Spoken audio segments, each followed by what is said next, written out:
It's the 23rd of the 9th, 2025. The time is 22 minutes to 9. I apologise for the apparent lateness, but we have a very many F1 centric thread, if I can get my words out, of which we need to pull 2 times. In the first instance, we've got to talk about Sir Lewis Hamilton and that apology. Charles Leclerc switcheroo move, just like they used to do back in the day over at Mercedes, the boys and girls from Brackley and Brixworth. But Hamilton misread it. They say behave yourself. Lewis Hamilton misread it. We'll get into that. Scuderia Ferrari, Sky Sports, F1 journos reacting. So too Sky Italia journos. They had some things to say. Frederick Vasseur has debunked the whole lot. We'll talk about Maximilian Verstappen as well. Listening to him, I think he's getting ready for a championship campaign. You know, 69 points now adrift of OJP. But something looks and feels and smells a little bit different. We'll talk about it in the first instance. So let's talk about Scuderia Ferrari. You'll be aware already that in the closing, the dying embers of the Baku Grand Prix, it got a bit techier than techie things, right? They'd already ordered Lewis Hamilton to go through, but then they realised, you know what, let's pull the switcheroo. The command came through via race engineer, I can't even remember his name, Brian Bozzi, isn't it? Or Ricardo Adami, excuse me. Lewis Hamilton's engineer says, you know what, let's do the switcheroo, invert positions just like McLaren did only one race weekend ago at the Italian Grand Prix. Lewis Hamilton says copy, that's cool, but he took his time, didn't he? Left it to the last minute until it was too bloody late. Now listen here, I'm going to give you my opinion here. Lewis Hamilton has since come out and apology, and we'll get to that. There is no way that a 7-time champion in Lewis Hamilton, a man as forensic with his car placement as he is, there is no way that Lewis Hamilton just makes that mistake. That what mistake? Lewis Hamilton doesn't make those type of mistakes. You could put me in the car and I would get that done to save a dying puppy. Do you know what I mean? There's no way that anybody's going to tell me with a straight face that Lewis Hamilton misjudged the rate at Lewis Hamilton, of whom are you speaking? Sir Lewis Hamilton doesn't make that type of mistake. Yeah, you could talk about him being 40 years old and he's lost the 10th in pace and he's no longer in his prime. We're not dealing with fire-breathing dragon Sir Lewis Hamilton anymore, etc., etc. But bloody Nora, you're telling me that he made that mistake? Lewis Hamilton did not make that mistake. He did that deliberately. Of course he did, because he didn't want to give up the place. He just didn't want to give up the place. He's scratching and clawing at the moment for every sinew, every millisecond of time, every grid position, because momentum is a thing, and Lewis Hamilton understands that. Desperately wanted for once to finish in front of a fire-breathing dragon in Charles Leclerc, aka modern day Jean and Lazy. JRM. I don't think Lewis Hamilton, of course, makes mistakes, but all mistakes are created equal. Some are created more equal than others. Not that type of mistake.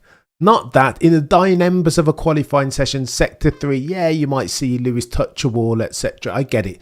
I get it.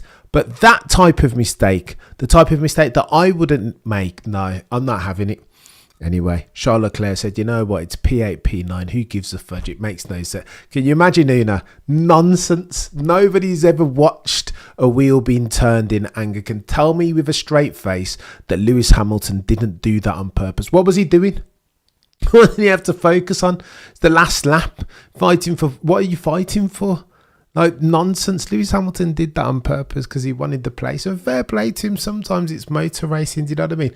Maybe I don't want to invert it. But again, team ethos, Scuderia Ferrari, one team, one dream. We're all pushing in the same direction going into 2026.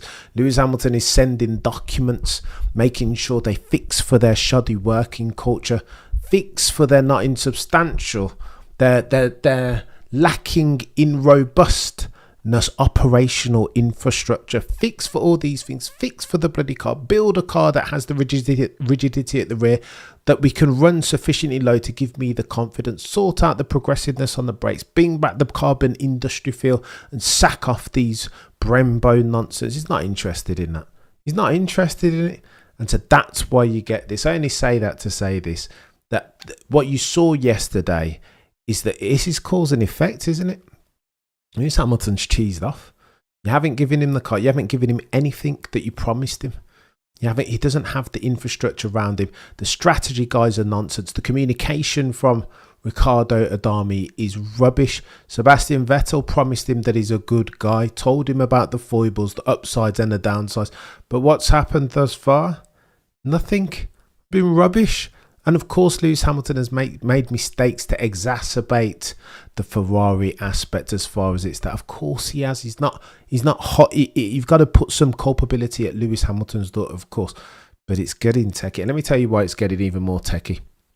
It's always going to be this way around the Tifosi. Rob Smedley's told you this, that so passionate the Tifosi. When you're winning, you never have to buy a drink or buy a meal in Fiorano or Maranello or Milan, even where Lewis Hamilton's living. That's when you're winning. When you're losing, however, they will spit at you in the street.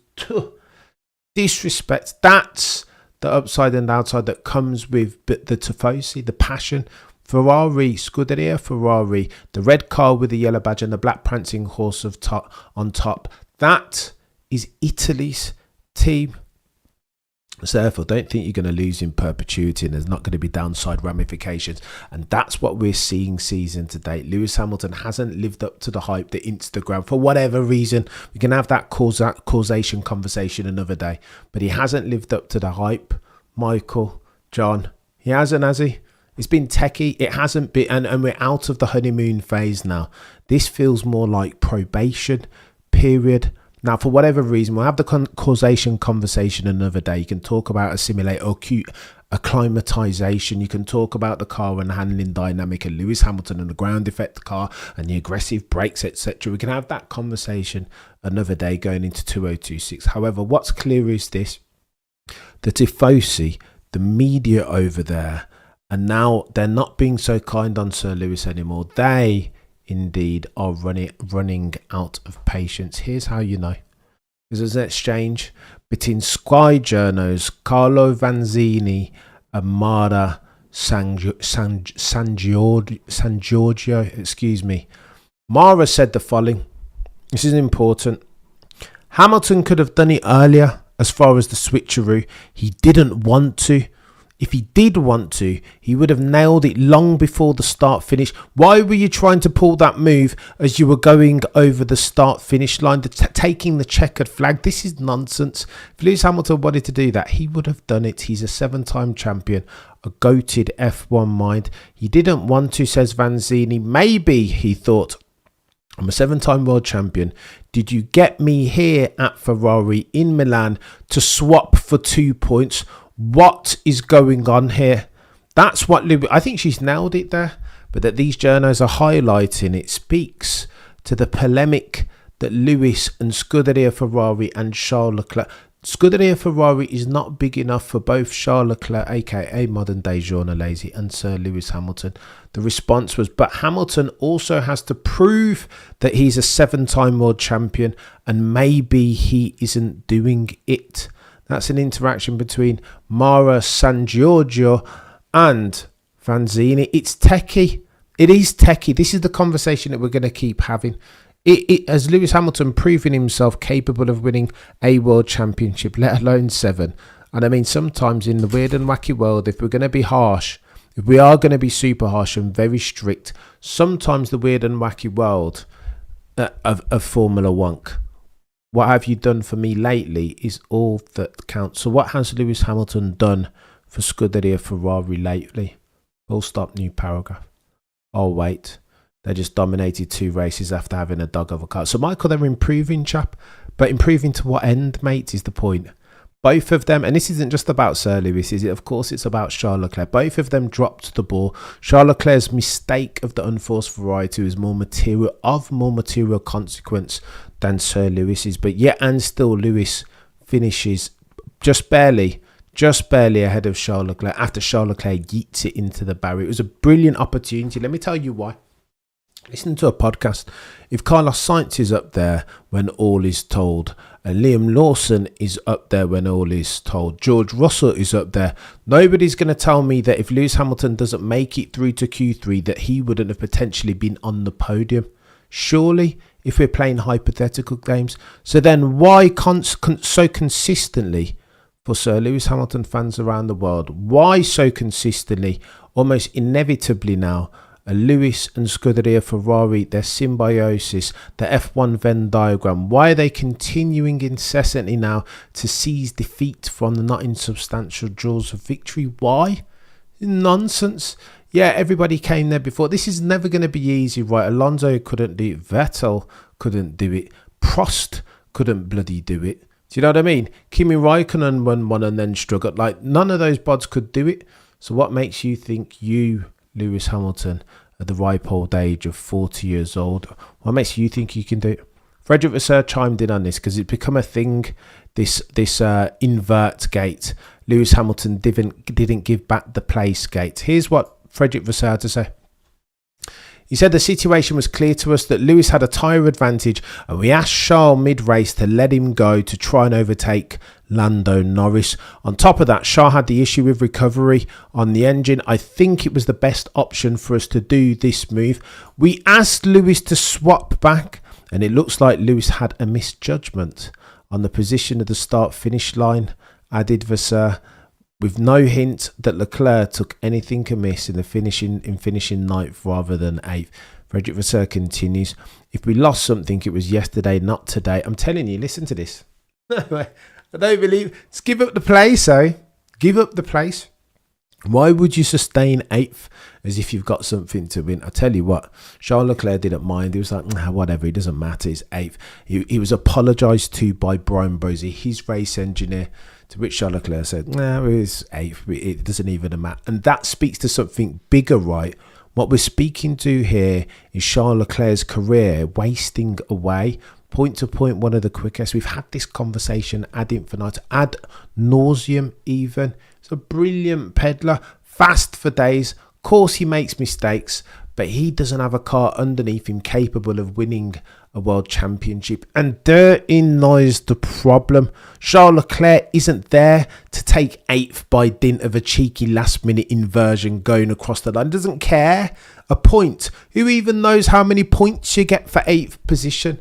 What are we doing here? 4 points. You think Charles Leclerc cares about that? Or sixth for 8? 6 points for 8? No, he doesn't care. He's there to win 25 points. He's a fire-breathing dragon, and that's what he wants to do. Why hasn't Charles Leclerc got a championship season, no career to date? Because Scuderia Ferrari have done like they did to Fernando Alonso, to Kimi Raikkonen. Okay, so he got one in 07, but the rest of the time struggled. Prost, so too Sebastian Vettel, because they haven't given him a cut. This is not a Charles Leclerc conversation. Of course he'd struggle with Maximilian Verstappen in the other car, but he hasn't even got close. They showed and proved in 2022 for about 4 races, and then when they jacked up the ride height, they were nowhere by dint of TD035 or whatever it was. Then they fell by the wayside and the car went to pot. Sounds a bit familiar, right? I had to jack up the ride height and all of a sudden the pace went away. Please mention no names. Ferrari SF25, the 2025 iteration. Stacky over there at Scuderia Ferrari. I'm telling you, I can't, I'm allergic. My blood pressure goes up exponentially every time I utter the of Scuderia Ferrari. It is Stacky. Leclerc and Ferrari deserve each other. Oh, the humanity. Charles wouldn't have gotten Norris. No, he wouldn't have gotten Norris, but then give the bloody place back now. Lewis knows the stats of how badly Charles is beating him. That's the reason to try and protect his image, Michael says. The F1 P8, P9 will change in this disaster of a season. It won't change anything.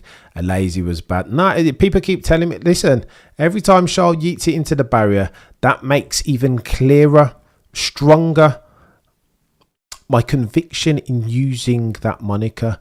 Charles Leclerc, aka modern day Jean Lazy. Lewis is insufferable. No way. Don't know how anyone can like the guy. So go on, let's talk about that, Warren, since you bring it up. A lot of people think the way you do. A lot of people really dislike Sir Lewis in the same way that a lot of people dislike Maximilian Verstappen as a person. I say similar things. He just doesn't. I just don't. Something about him that I just don't like. This is Mama Cameron talking to me about Max Verstappen, by the way. But I've heard people in and around London, in particular, friends and colleagues, say the same thing about Sir. There's something. There's just something about that chap that I just don't like. Listen, all I care about, how good are they in the car? I don't care about the rest of it. I don't care. Genuinely, it could all fade to black when Max jumps in the car and does something spectacular, or Lewis, as he used to jump in the car and do something spectacular. All that other nonsense is gubbins. It's lost in the round. It fade to black. I don't even remember it. It doesn't even register on the Richter scale. It's a mere ripple, an aftershock. Not even an aftershock, even. But that's my very unique lens through which I ingest my F1. Oh, and by the way, since we're talking about Maximilian Verstappen, I've gone back and listened. You know, you got to do a bit of due diligence after the fact to piece together the entire causation jigsaw puzzle that was the Azerbaijan Grand Prix. Did you hear Max Verstappen at the post-race press conference? I think something's changed here, chat. I don't know whether McLaren have been... I don't want to invest too much eggs or time in the speculation / tinfoil basket. I can't do the conspiracy theory around McLaren. I know some people have been talking about it in the know spheres. However, I just went back and checked. Listen, Sector 2, of course. McLaren normally really quick through Sector 2. Sector 2. Again, the twist is the 90-degree type turns, low minimum speed, medium duration. They weren't that quick around there this year, were they? The likes of Ferrari and Max Verstappen all throughout qualifying, not just Q3, Q1 to Q2, they were quicker there. Ergo, Lando Norris and OJP no longer have the vehicular red pen nor whip hand, do they? Ergo, they don't have the quickest car.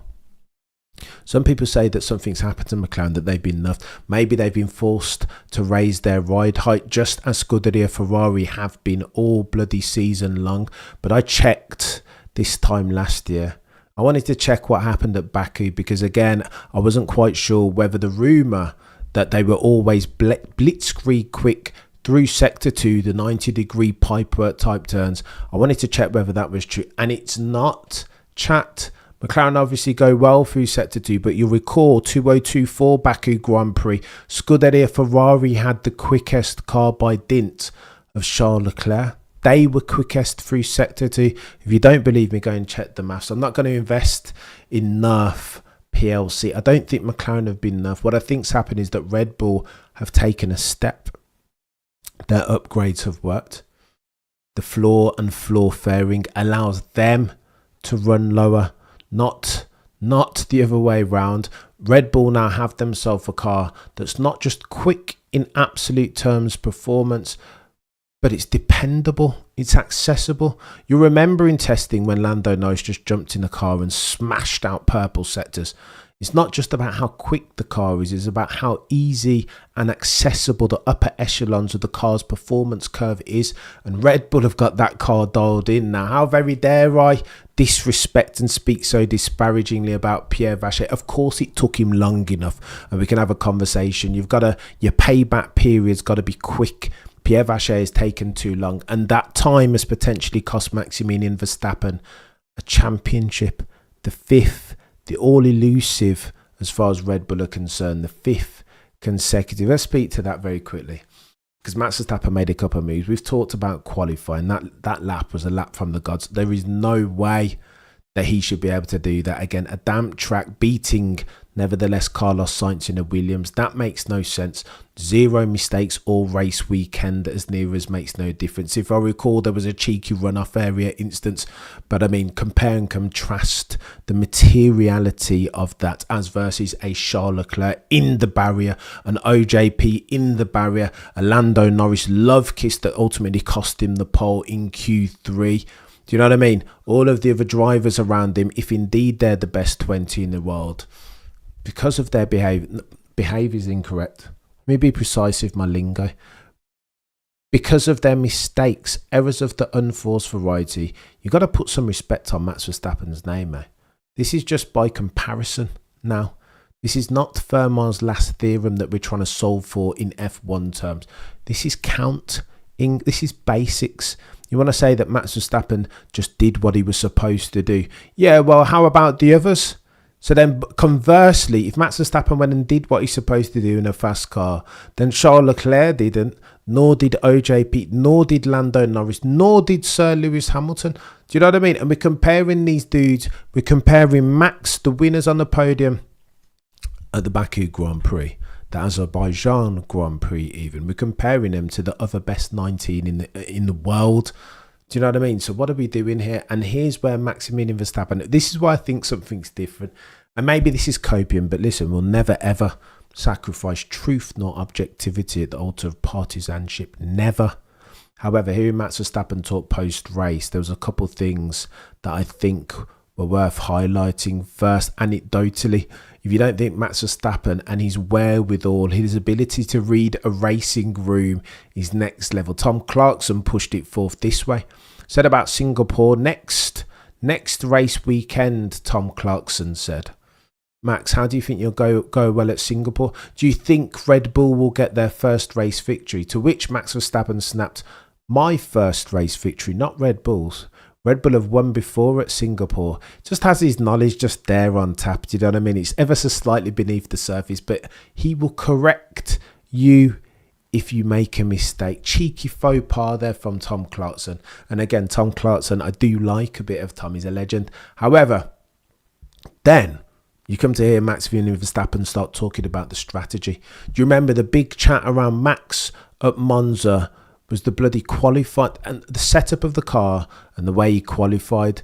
They said that they wanted to set it up per the simulation, per Christian Horner, Oracle Red Bull Racing. Do you remember back in the day when Christian would always lead? They would always, as far as their methodology, they would be dealt to, dictated to by what was going on in the sim. That was Christian Horner's way of working, the working culture of Oracle Red Bull Racing. Then now, however, Max is like, what? It's Monza.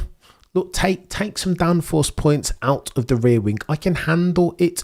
You don't know that I'm God tier. You don't know that I have this uncanny ability to manipulate the car in and on around the limits of adhesion. Take some downforce points out the car, Max Verstappen said. I don't care what the simulation says. I will manage it. I will deal with it. I will race us to first. And now he's back to back, ladies and gentlemen, and therefore on jury. Do you know, by the way, important footnote, that Max Verstappen has now led more laps this season than Lando Norris? What? What are you saying? 281 laps Max Verstappen has led now in 2025. Lando Norris in that god tier McLaren MCL39 double brake duct, flexi wing and all, has only led 241. What does that tell you? What does that tell you really when you normalise for how the cars have been respectively? But I say all that to say this about Maximilian Verstappen. Here's what you need to know. Monza, it was all about the setup. Take the downforce points out the rear wing and I'll be able to handle it. Max said, do you not know who I am? Give me the car, just like I told you at Silverstone, and we probably would have won around the British Grand Prix, but for the rain in the race. Let's go again. Listen to me. Invest in my God tier level ability. Do you know what I mean? A traction limit sniffer dog is who Maximilian Verstappen is. Take the downforce points out the thing. And he told them again. But not only did he tell them about the setup, he's now talking about the strategy, chat. You would have seen me during the stream. Every time there's a track around which there's loads of red flags, as there were 6 throughout qualifying, Q2, Q3 particularly. Every time there's one of those tracks, it makes sense to my very noddy B-spec mind to go on mediums, right? Go on mediums in the hope that early on in the race, when it's chaotic, when it's all congestion on the track, it's M25 settings, when there's a safety car, most likely, first 10, 15, 20 laps maybe, go on mediums, and then when there's a free safety car pit stop, go on hards. Max Verstappen said, forget this. Put me on hards and I will work the race. Max Verstappen said in the post-race presser this. Put me on hards. It was a gamble. We needed for there not to be a safety car because otherwise my life would have been really difficult. However, in the eventuality that there was no safety car, then I could just go long. Said I'll just go longer than anybody else, and that's exactly what he did. Went longer than everybody else and then just came in late and made his life easier. I swear it was an that drive from Max Verstappen plus the strategy is underrated, and that's what makes the community and myself included feel like we've turned a corner in the competitive landscape for 2025. It's going to get techie. Charles doesn't want to be dragged down to childish game levels, potentially. Potentially, but I mean, he's got to keep it on the island first to make a difference. No one will be Senna, says Issa. Oof. Are we comparing and contrasting? I was having a conversation with Shez and Baxley about this the other day. And Baxley put forth that Michael would beat Max, that Lewis would probably beat Max as well, and Senna in equal machinery, all in their prime, would also beat Max. I don't think so, mate. We're going to have the conversation about Mount Rushmore and the order of the only one of those in Max's current form, if he's had his Weetabix, the only one of those that would scare me as a Max Verstappen fan is Senna, just because of his blitzkrieg pace. I think he could cause issues. I actually did a deep search with Google Gemini the other day, and before Baku weekend, it calculated that Max had dropped 42 points and Leclerc 11 this season. 42 points in terms of mistake, Neil. I'm not sure about that, chap, to be honest with you. Maximum glazing coming. Is it glazing, chat? If it's truth, you guys know already, for the avoidance of doubt, truth, value, objectivity aren't things that we sacrifice at this channel, particularly not the cognitive dissonance alter pertaining to recency bias et al. If Kimi didn't take Max out in Austria, oh my gosh, can you imagine, France? But I mean, then you got to start to draw out this waterfall, right? If there's loads of it, if Lando didn't take himself out in Canada, or if Oscar doesn't do the break, the waterfall is chaos.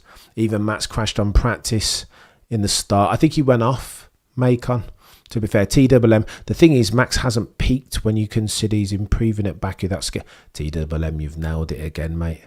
That's the worrying thing. I think that's why Lando and Oscar aren't going to get any sleep between now and Singapore. They're going to have to move right. All of this papaya-coloured rules and all this nonsense, they're going to have to, the rules of engagement need to be set clear and fair. All of this getting involved for no reason. If they dilly-dally around, you can rest assured that Maximilian Verstappen will steal their lunch money without compunction, with impunity. He will not care. That's why when they did the inversion at Monza, Max Verstappen laughed.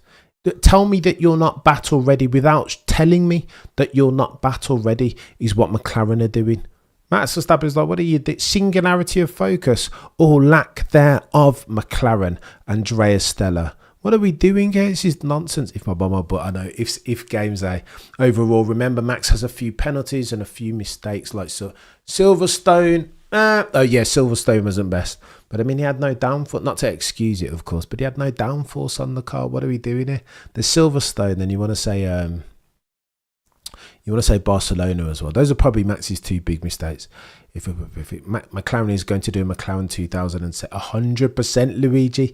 So listen, F1, sometimes F1 history doesn't repeat, but sometimes it doth rhyme. 2007, you recall, Alonso and Sir Lewis spent all year taking bites out of each other, right? Until who came in the back door? Kimi Raikkonen in a Scuderia Ferrari, a red car with a yellow badge and a black prancing horse. What's going on, Stutteraki? You're a legend. I bet if Lando was ahead, they'd make Oscar support it. So it's interesting, this, Franz, because there is evidence to support either conspiracy theory. In the first instance, that Oscar is the benefactor of favouritism. Why? Well, because you've seen the pit stops. Lando's been getting done over, if you're talking about pit stops, versus OJP. I've got a screenshot here. Go on, let's go through them. I'll bring this up tomorrow and we'll talk about it properly. By the way, if you like the stream, then like the stream. We'll go another 5-10 minutes. Lando and Norris, stop time. So his last few have been this: 2.4 seconds, 5.1, 4.5, 1.94, 3.5, 5.9, 4.1. Lando's average then 3.92. 3.92 average. What? Oscar Piastri, last few pit stops, 2.8, 3.1, 1.9, 2.6. Average 2.37. Mate, that's not fair. So on average, Lando's losing like 1.5 seconds per race because of pit stops. You can't really blame me. I'm not a big Lando and Norris fan. Brilliant driver though he is. I'm just not. Just something about he doesn't blend well with my spirit. The comments that he made to Lewis about it's easy to win in a car. Could you ever Has karmic justice ever been swifter? How very dare you, Lando, tell Lewis that it's easy to win in the quickest car? Is it easy now? Lando Norris, aka Dustin from Stranger Things. It doesn't look, you're not making it look easy if it is. That's the truth. But then when you're arguing, if you're going to do devil's advocate, I can forgive Lando with his cocksure self from calling out McLaren for their pits. These pit stops have been woeful. I mean, he said something to this effect, right? I don't know why the pit stops are just bad on my side of the grid. I'll tell you why, Lando. Because it's motor racing. Sometimes it just happens. Never attribute that which you can chalk up to stupidity to malice. Hanlon's razor, right? That philosophical argument is as old as the hills, if you know what I mean. I think this is how it just works. I will never forget in 2016 with Lewis and Nico, all of that stuff that happened to Lewis, reliability issues, pit stop nonsense. I just thought, wow, German team wants a German driver in Nico Rosberg to win because the optics look better. Since, I don't think that's true. In my old age, I think I was wearing a tinfoil hat, connecting dots that needn't be connected. F1 apophenia, therefore, since. But at the time, if you'd asked me in 2016 whether Mercedes are sabotaging Lewis, 1000%, I would have bet my life, my child, everything that I don't, 100,000%, because that's what it looked like.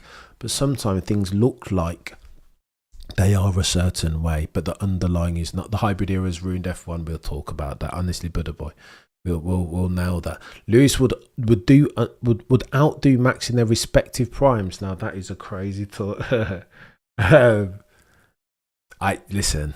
We're gonna have that conversation. Not today. We'll have that conversation. Warland, one needs talent to control the wheel gun, not luck. I suppose Lando hasn't helped himself with the way that he's positioned his car, at least on 2 occasions, right? If you overshoot it, then it makes it difficult, right? I don't think Lando's helped himself necessarily in that aspect, but McLaren has still been dropping the ball. I can't absolve them from responsibility here. They haven't been great. No way Cam was an Abbott of unreason. Luigi, an Abbott of unreason is too harsh, right? Because the definition of an Abbott of unreason, in my humble opinion, is somebody that's consciously averting their gaze away from the light of truth. Do you know what I mean? It's willful negligence. It's F1 malfeasance. That's what I term Abbott of unreason, particularly when I'm talking about Max Verstappen naysayers, because on the back of like the multitude of evidence now, this season alone, that Max Verstappen is one of the greatest drivers, if not the greatest, that we'll ever see in our lifetime. Some people are still doing one of these. I cannot see. Where is it? No hablo inglés. No lo puedo. You must always leave a space. You must always. I cannot see. I cannot see it. Where is the truth? Some people just don't. Some people choose not to see it. The altar of ignorance. That's what it is. Sometimes it happens. Confirmation bias, I think, is the term. Have a viewpoint, and then build the evidence around it. Don't look at. Do you know what I mean? He's the car. It's the car. It's the car. Adrian, new imagine. There is. You must always leave space. You've got to. For me, if I consider myself something of an F1 scribe, I've got to humble myself before the evidence, right? I tell you what, 2021 was the best example of that as we round third base. I never ever in my life thought that I would see two things. Firstly, that I would see any driver in equal-ish machinery drive away from my driver, Sir Lewis, Carl Davidson, Hamilton. We are checking, I never thought I'd see it in my life. And then in the Silverstone sprint, that's exactly what Max Verstappen did and made it look easy. Now, hang on. It's what? Yeah? No, you must always leave space. No, this makes no sense. I didn't understand it. And then in second instance, I didn't think I'd ever see anybody hold off a fire-breathing dragon in Sir Lewis Hamilton in the dying embers of a Grand Prix on fresher tyres. Lewis on fresher tyres than Max Verstappen at Kota. You guys can probably go back and watch the bloody strip. I was like, what? It's like, no. Max is good, but he's not that good. He's not holding off Lewis on fresher tyres. At the end of a race, when it matters, you've heard James Allen say when the good ones, Lewis is particularly like this, when Lewis gets a sniff of 25 points, his levels just go up like this. I just thought I'd never. And then what did Max do? He does what Max did. He just held off Lewis like it was just made a mugger of me. How very dare you, Cam? Not even the Mercedes was 1 second faster. Some people will argue that underground. I've heard different people say different things. Newey thinks that Mercedes were quicker. There are a lot of Lewis Hamilton fans who think Red Bull were. It depends at different stages. Red Bull had the car earlier on, didn't they? They were quicker in the early run-ins, and then Lewis took over in the final. Like Lewis's Mercedes, once they brought the new engine, it was quicker than in the final 4 races around Saudi and Brazil, etc. So you can't just say all season. It's hard to say on average all season long, but those Shezers processed the super times, and he reckons that Mercedes were quicker. If you look at the super time, so I don't know. Men lie, women lie. Stats do not. Those sometimes they try. No, people have been put on game this year about Matt Lazy. Not everyone though. Not everyone. Some people don't get. Some people just don't watch. You're a legend, John Kay. Some people just lock it up. Some people aren't interested. Some people would rather not watch Formula One than watch Max Verstappen win, or watch anybody not named Sir Lewis Hamilton win. But I suppose that's partisanship. You can't make. There is no. You can't make legislation for those unique F1 fans who are so staunch in their conviction and partisanship that they have their fandom scarf tied too tightly around their neck, such that it cuts off the blood from their brain.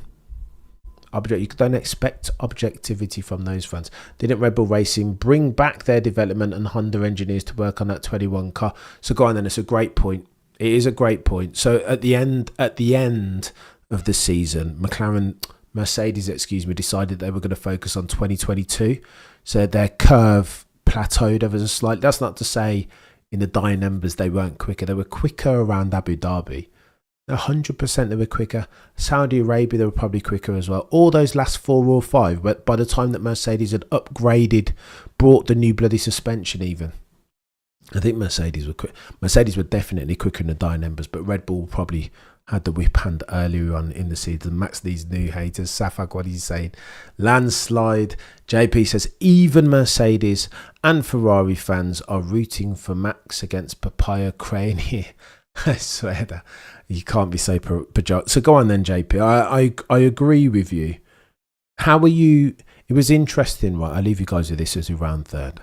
It was interesting to see Max on the podium, top step of the podium at the Italian Grand Prix, and hear the Tifosi cheering him, booing Lando for the bloody McLaren inversion and cheering Max Verstappen. Why? Did you ask yourself? Well, of course, they like successful driver. Max is built in the image of Michael Schumacher, and Michael Schumacher was their guy for the longest time. You remember Michael on the podium, conducting the Italian anthem. Like I'll never forget that the extent of the monopoly and dominance because of Michael Schumacher and his Ferrari and Jean Todt and Ross Bourne and Byrne is like, it's legendary, right? And I think the Tifosi see Max Verstappen, since he's the most winningest driver at the Italian Grand Prix over the last 3 or 4 years. Every time it's Imola, Max Verstappen nails it. Every time it's Monza, as near as makes no difference, Max Verstappen nails it. So they're used to seeing this chap on the top step of the podium. I think they're begging him. I think that's their very subtle way of begging him to come and drive the red car shortly after Sir Lewis retires, potentially in a couple of years. Cameron, we have respect for motor racers even without Schumi. Monza was 60. True, I get it, Luigi. I get it. Monza was 65% Gen Z. Interesting that, but they will know. They will have seen the images, right? F1. These things still go viral. The pictures of Michael and You know what I mean? Rubens and I don't know. I reckon most of them will be aware. And particularly, I mean, how can you? You can't hate a win. Forget the winning. Somebody that optimizes for their circumstance, right? And that's what, and overturns the not insubstantial odds against them. And I think that's what they see in Max, that those McLaren should win. They've probably got the best car. They've had the best car all year. But Max Verstappen, by dint of his expertise and his uncanny ability to sniff out grip and traction limits, manipulate the car around the limits of traction, by dint of all of the aforementioned, Max Verstappen has been able to keep them honest, be the difference, build a bridge as far as expectation to actual outcomes. That's what, bro, imagine Max and knew it for the humanity, said Bruce. It would be blockbuster. Horner won't go to Ferrari. He wants... No, so go on then quickly around Horner. You've heard that, I don't know, Benson said it was like 60 million euros that they paid him off. That it was so 50 million pounds. He was getting paid 10 million a year and he had 5 years on his contract. The contract was due to run out in 2030. So that's 10 million per year for every year that he didn't complete, which isn't a bad deal, to be fair. Don't work and we'll give you all your pay. They really wanted to get rid of Christian Horner, right? It makes you realise the extent to which they were keen to cut ties, sever his contract. 10 million a year, just give him that.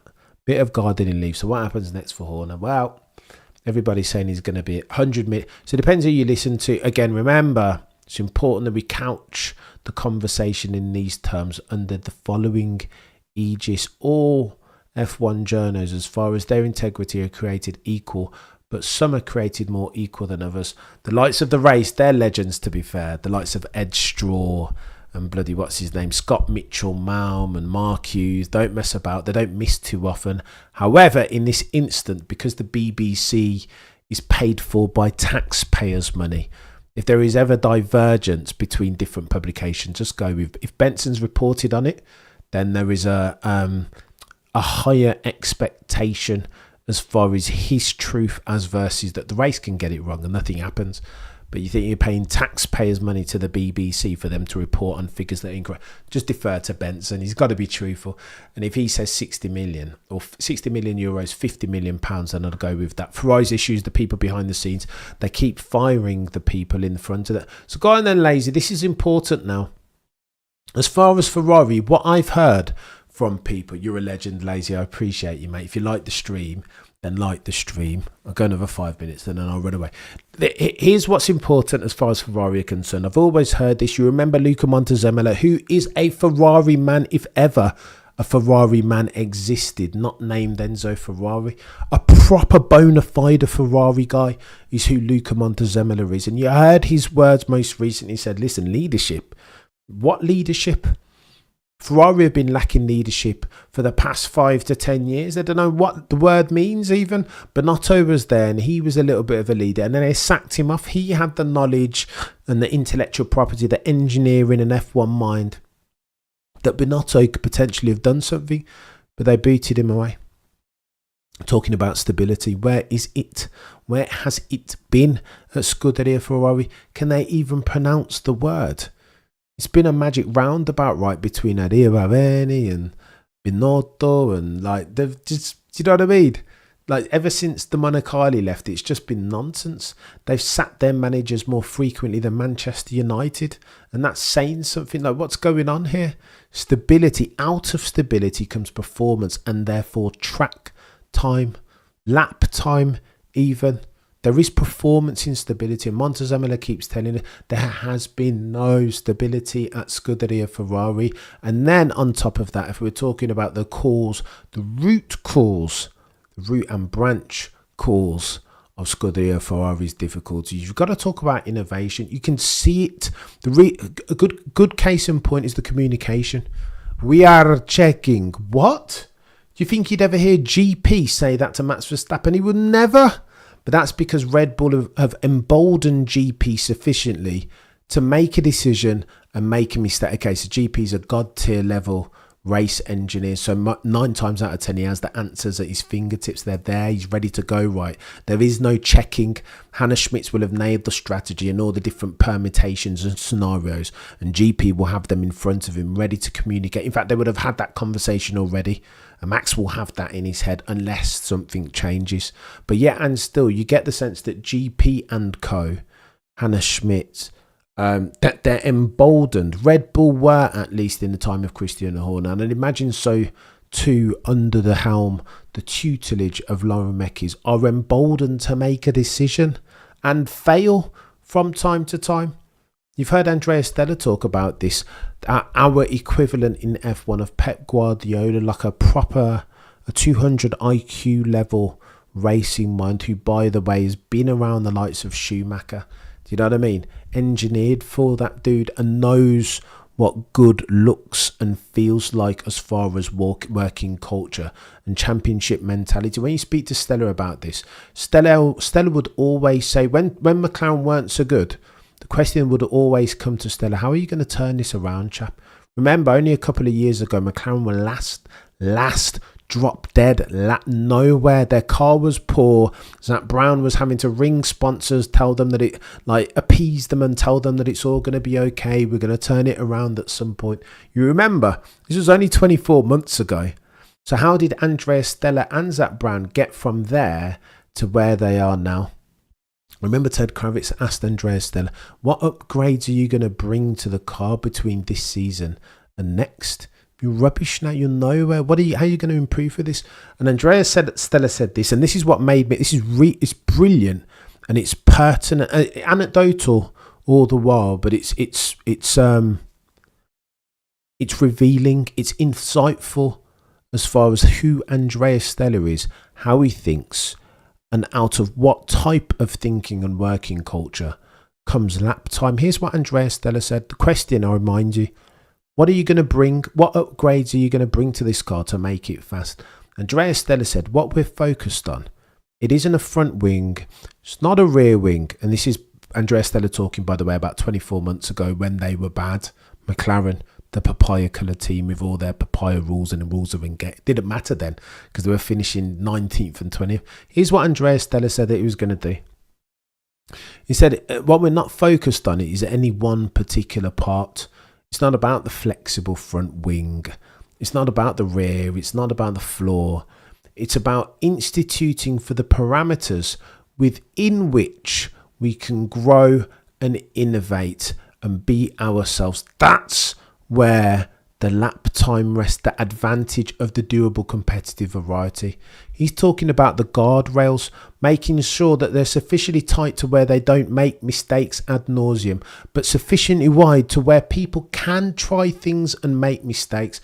That's where Ferrari have been messing up for the past 4, 5, 6 years ad infinitum. Their guardrails as far as their working culture is too tight. Next time you listen to Lewis on the radio with Ricardo Adami, you'll hear it. Ricardo Adami is almost afraid to talk before he checks his Excel spreadsheet. Sometimes time is of the essence, right? It looks bad, brings shame. This brings the Scuderia Ferrari name into disrepute, even when every single time Ricardo Adami comes over the bloody radio talking to Sir Lewis Hamilton. It's like, we are checking. It's just like, you want to take a tea break, mate. It's not like time is of the essence in Formula One or anything. Time is the only reason why they're there. What are we doing, chat? It's nonsense. But again, I think Ferrari for the longest time have stifled that innovation. The stop loss, the operational infrastructure stop loss is far too tight. You can't, scared money make no money. And they've been scared money in Scuderia Ferrari for the longest time. And they need to fix for that before they can start. Can you imagine Braun GP being scared money? What would they have done with the double diffuser? No, let's not do the double diffuser. You know what I mean? Can you imagine that? Can you imagine Red Bull of 2010 even, Seb, Adrian Newey saying, this blown exhaust thing would have won no championships sometimes. Scared money made no money. And Scuderia Ferrari for the longest time have been afraid to make mistakes. Just what I thought. Never been to a track. What are you saying, Buddha Bite? Can, but as a Hamilton sensible guy, you can see why Hamilton's experience would be of assistance. No, sorry to keep you long. Maybe do that on a video. Go on then, Luigi. Let's talk to that. Of course, Lewis Hamilton's experience, not insubstantial by the way, will be an asset. You heard him the other day when they got to Canada. He sat and looked at Scuderia Ferrari, at the engineer setting up the car. He was like, "What are you doing?" Like he said this in the presser, didn't he? He's like, he watched them set up the car and he was like, this makes no sense, the way he's setting up the car. Those were his words. Quote, Lewis Hamilton said, when watching the Ferrari bod set the car up for Canada, the track around which Lewis Hamilton is the winning guest driver, has won most of his races, if I recall correctly. His first race in Formula One. Just looked at him and he goes, "What? This makes no sense. Why are you working like that?" So what are you doing? So I say it that only to say that Sir Lewis Hamilton were at the very least, not even in this era, I don't think Sir Lewis will know what good looks like, but he'll be able to sniff out what good does not look like. And Scuderia Ferrari, that's why you've got all the memos and he's sending all the notes. Stella is sometimes very sensible and other times the opposite. I don't hate him. Safak, it's just the papaya rules and the bloody intervening ad nauseum. There's no need for it, right? Sometimes it's motor racing, and if you make a mistake, a 5.9 second pit stop for Lando at the Italian Grand Prix, then that's what happens. Ferrari need the Williams private equity treatment, but it might be too long. TWM, I would argue not, mate. As soon as you get private, speaking first hand there, if you get private equity in there, they will want to see a return quick. Do you know what I mean? Short to medium term. We're talking 3 to 5 years. So I'm not sure that will loosen up the guardrails within which they have to operate. Do you know what I mean? You'll never roll a 6 if you never roll the dice. Per what's his face, Wayne Gretzky. You miss 100% of the shots that you don't take. And I just don't think Ferrari have been taking any shots. I have a work colleague who says Max is a cheat just like Michael was. What do you say to that, Underground? I say a cheat. Some people will say, listen, go on, let's talk about, we're talking about 21 primarily, aren't we? That's what you're talking about, Underground. How is Max a cheat on the back of 2021? Like, you could say Michael Massey dropped the ball 100%, that he made the most egregious decision in F1 history. Why did he say that only the cars lapped? Like, you can have that conversation, but how did Matt, like, open somebody, like, tell me why I'm wrong. Tell me why I'm wrong. I don't like the current Ferrari. Me neither, John. Go on, let's end on that. Ferrari road cars are have you seen a new Testarossa, John? What are we doing? No chat, like absolute no chat. I don't know what they're doing. Ferrari, Enzo Ferrari would be turning in his grave. Not only at F1 team's performance, but seeing the meal that they've made of the road cars, the Testarossa. What are we? It just makes no sense. What are we doing here? I swear it's chaos. Oh, and by the way, if you see, no, it can't be a political channel, Luigi. It can't be. There was something I was going to touch on. No, let's not. I was going to talk about freedom of speech. All right, I'll say this in summary. For those of you that are that way inclined, of a discerning eye and mind, there's been a lot of chat over the past couple of weeks around freedom of speech, right? Freedom of speech on a network. It's important, this, because Apple Apple TV are now bidding for the rights to screen F1 exclusively in the United States. You know this, we've talked about it before. This is why this is important, chat. This freedom of speech argument that keeps happening, and of course I'm not having this conversation in a vacuum, but that freedom of speech thing, when it's old media, when old media is the only gig in town, freedom of speech is one of these things, right? You can lose your job, of course you can, because politics is a thing and influence will always be a thing. But when YouTube exists, when you can buy yourself a mic and record a podcast and get it out to all platforms all around the world, to not just Cameron in the UK, but you can get it to Winston in Jamaica and Chad in North America and Asaf in Pakistan. You can broadcast all around the world. When old media, legacy media is the only gig in town, then that is a thing. It's not a thing now when there is brand new media and you can go on YouTube if you've got something to say. And that's where it gets taken. Anybody that gets sacked or banned, I mean, they can stay sacked if they want to. But when you have YouTubes and iTunes and podcasting platforms, it's tech. If free speech is real, hate speech is not. Lazy, you took it too far, mate. I tried to talk in a vacuum and be sufficiently ambiguous. Why are we talking about freedom of speech, Michael? I just, it's relevant. So I just thought, particularly because F1 TV, I thought I'd link it in.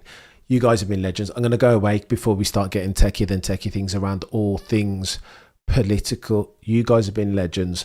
I will see you same time, same place, not same time, 8 p.m. tomorrow. We go 10 a.m. as well. Between now and next time, the prosecution rests no further questions, Your Honour.